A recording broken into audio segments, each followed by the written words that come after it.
But love isn't about never fighting, Yes, Wendy. it's always about choosing not to give up when fighting becomes exhausting. Yes.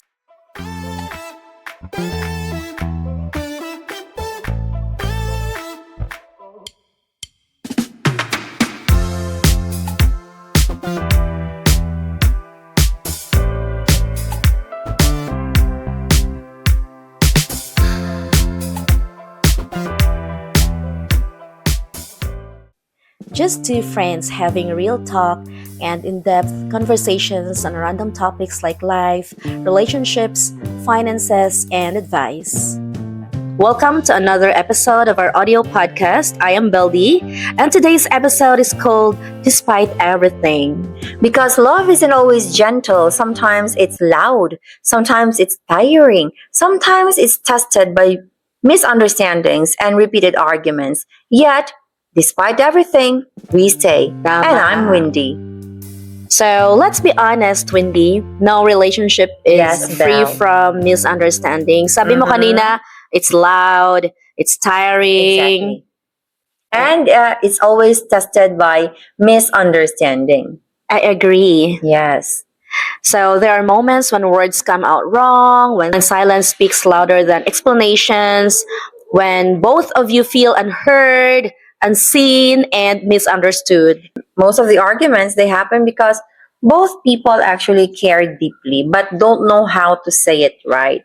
And sometimes the hardest part isn't the argument itself. It's the fear that comes after, the fear of losing someone you love Yes, over exactly. something that could have been understood. Mhm. Yeah, so repeated arguments don't mean love is gone. Sometimes they mean something is still unresolved. So ito yun ha mga ka-jinglers. Ibig sabihin nito, pag nag-aaway kayong magkatipan, okay, mag-boyfriend, girlfriend, or married The couple, lovers, yes, there is something that you need to resolve. Therefore, you need to talk about it. Yeah, so it Mhm. could be some unmet expectations. all right.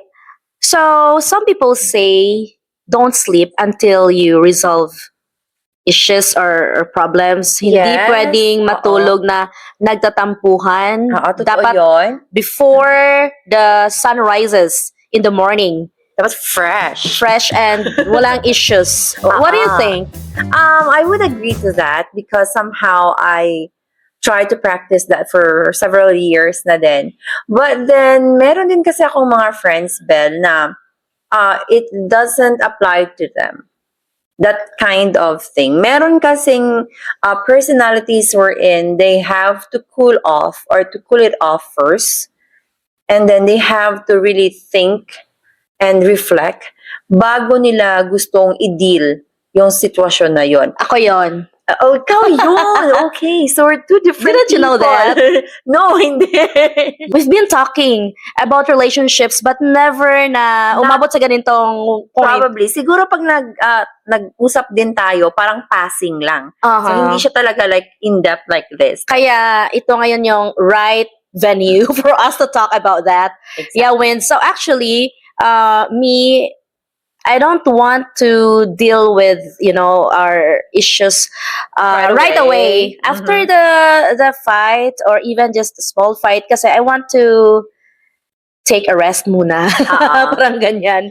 O bukas na yan. Or Para yung mga feelings, hindi ganun ka, Mm, I respect that. But mhm. then yung caution lang dyan is, do not take it too long. Exactly. Oo. Baka maging Cold War. Cold War is not healthy. Exactly. Oo. Kasi hindi nyo alam kung anong mga kailangan ng isa't isa. So, it's yeah. really good. Like, you have to say it to your partner. Mhm. Huwag mong hayaang maging fortune teller ang partner mo. Exactly. Open communication is very important. Yes. In my case kasi with my husband, it's always like, we have to talk it out. Mhm. We seldom do it. Like, seldom do na hindi nag-uusap or hindi nagre-resolve ng issues before going to bed. Yeah, so different ways of expressing love or simply two people, they have their own world, right? Different personalities. Always remember, kahit couples kayo and all, mga lovers natin dyan, since it's February, right? It's the month of love. Yes, of love. hearts. What's your plan? Yes. Anong plan ko? Depende sa partner ko. Siya dapat mag-plan, hindi ako. Bakit? Meron tayong gender biases. No, gusto ko, di ba tayong mga Gusto- babae, gusto natin sinusurprise. Really? Gusto mo yun? Quite a bit, okay. Okay. So anyway, we have to, to respect na kahit matagal lang tayong together, we are two different people pa rin. So, Yes. nobody is the same, even twins, right? Yeah. And nobody is perfect. Kaya meron tayong mga tampuhan, merong mga arguments, but love isn't about never fighting, Yes. Wendy. It's always about choosing not to give up when fighting becomes exhausting. Yes. Pagod So, na. let's stay in love Is- forever. Yes. Oo. So, staying in love means choosing patience meron- over pride. I just recalled kasi one time, nagsabi yung husband ko, sinabihan ko yung husband ko like, let's not fight anymore. Sabi niya, nag-aaway ba tayo? Hindi naman. Parang meron lang tayong hindi pagkakaintindihan. That's all. Yeah. So, doon ako na-surprise, like, wow, so, ibig sabihin pala nito, ako lang nagtitake na, hey, nag-aaway tayo, but on his side naman, it's so good to hear from your partner na, hindi tayo nag-aaway, may misunderstanding lang tayo. Yeah, so Diba? it's just like exchange arguments because you're exchanging opinions. Exactly, oo. I mean, both of you are growing in that case. I agree. Yes. Tama. So, staying in love means choosing patience over Yes. pride. And it's also very important to apologize even when you think you're right. Mhm. Minsan, you have to know then also, like, when to go down, to Yes. say sorry. Yes, It's not that really bad. Yeah, saying sorry actually for some people or even sa akin noon, it's really hard to say sorry kasi ma-pride tayo, di ba? But as time goes by, I've learned that saying sorry is very crucial in a relationship. Love isn't about winning all the time. It's about actually protecting the relationship. Yes, it's not about winning arguments all the time. Yeah, and it doesn't also mean like, staying doesn't mean like tolerating disrespect. Iba naman yun. I Yes. think in every aspect ng pinagdadaanan natin, there's always a level. Like, hindi ibig sabihin na pag may argument tayo, hindi masunod yung gusto mo, then that's the sign of disrespect. Yes. Okay? So it means like working through the pain with honesty, boundaries, and growth. Minsan kasi, huli na, kung marirealize mo na, ay, oo pala no, tama siya, mabuti na lang. Mabuti na lang. Sumunod ka. Oo. Yeah. I think isa rin sa mga problema siguro is when you always think like you are right, when you always think like things have to go your way, siguro shall I say na in that case, you are not a partner anymore. You become Yes. a manipulative person towards the other. So, Yes. hindi na. Yeah. So, love that lasts is not perfect. I agree. It is practice. Yeah, practice. In what sense? Practice forgiving, practice patience, Mm-hmm. practice communication, practice. Makes perfect. Good, good. Yun. Yeah. So, Okay. seriously, despite the everything, misunderstandings, despite the repeated arguments, despite the moments you almost gave up, you stay, you learn, and you most- grow. Yeah, that's the most important thing. Uh-uh. You grow because love is not proven during easy days.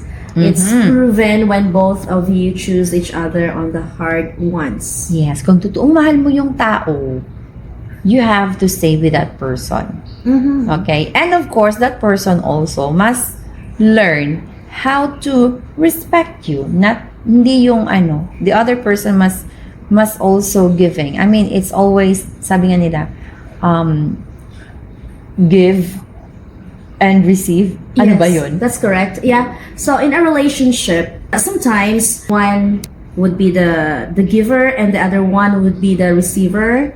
It's always a two-way process. Yes, that's correct. Yeah. Two-way process siya. Because love is not, as you said, proven during easy days nga. Yeah. Okay, so, sa ating mga listeners, so Sa ating mga our... ka-jinglers. Yes, if you're listening today and you're tired of explaining to your partner, tired of fighting, and tired of fixing, tired of what?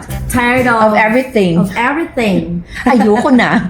Almost giving up. Remember this, mga ka-jinglers. Yeah, love doesn't mean everything is always okay. It means you're willing to work through what's not. Yes, because imagine that love is amazing because love is all about between two people having different personalities, Yes. different family backgrounds, A lot of differences, actually. a lot of differences. A lot of differences. Pero, at the same time, they choose to be as one. Exactly. To stay together. Hindi lang momentarily, but then forever. Yeah, because Diba? love is a commitment. Yes. You choose to love That's someone. the amazing thing of love. Yes. Okay? Ibahin natin ang concept natin na love is when we always feel good.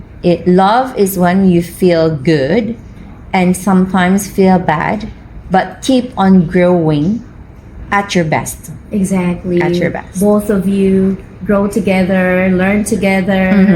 Diba, ang sarap ng feeling na when you look back, wow, we survived. Exactly. Yeah. Oo. Paano natin nakaya yun? Wow. And then you just We have a laugh story at, to tell. yeah. You just laugh at Ganon. some things na parang hindi naman kakwenta-kwentang pagbigyan ng Ng time, ng effort. yes, tama. Yes. Like, Yeah. Some petty Petty things. things. Oo. Yeah, petty things. But actually, that's life. Yes. Nasabi lang natin yan kasi ngayon, ano na tayo We are growing na. We are growing. We've grown up. Yeah, we have partners, but then of course, like, we cannot really be sure. Like, we're saying na, uy, perfect yung relationship namin with our partners. We're not No. perfect. Yes. Yeah, we are We've working. been through a lot. Yes, we are every day we do our best to make this relationship work. Okay, parang matatawa ka doon. Grabe, no? But then, if you're still, mga jinglers, if you're still choosing love despite everything, that Exactly. already says a lot. Yes. Wow. So, I really love our topic today. Yeah, thank you for listening, mga jinglers. This has been Despite Everything. I'm Beldy.